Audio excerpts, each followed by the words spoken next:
नमस्कार साथीहरू, स्वागत छ तपाईलाई मेरो आजको नयाँ भ्लगमा। आशा छ तपाईहरू सबैजना ठिकै हुनुहुन्छ। आजको दिन अलिक फरक र रमाइलो भएकोले मैले यो भ्लग बनाउने निर्णय गरेँ। अहिले म गाडीको यात्रा गर्दैछु र तपाईहरूलाई सबै बाहिरको दृश्य देखाउन चाहन्छु। गाडीको झ्यालबाट बाहिर हेर्दा यहाँको वातावरण निकै सफा र शान्त देखिन्छ।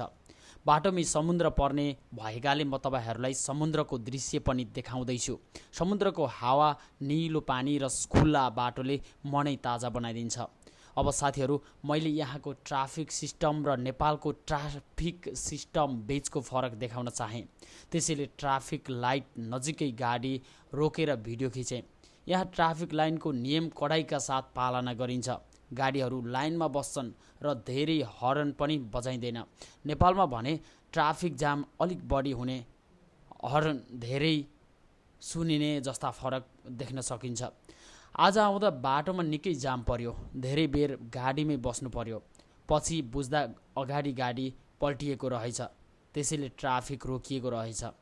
म रुममा आइपुगेँ र साथीले स्टिक ल्याउनु भएको रहेछ। मैले स्टिक हेरेर स्टिकबाट भिडियो पनि बनाएँ।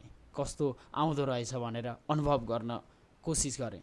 अझै धेरै चाहिँ अब भिडियोहरू बनाउनु पर्ने थियो, युट्युबको लागि एडिट गर्दैछु। आजको यात्रा अनुभव र जानकारी तपाईलाई कस्तो लाग्यो? मन परेको छ भने भिडियोलाई लाइक गर्नुहोस्, सेयर गर्नुहोस् र च्यानललाई सब्स्क्राइब पनि गर्नुहोस्। नमस्ते। भिडियो हेर्नु भएकोमा धेरै धेरै धन्यवाद। फेरि भेटौँला।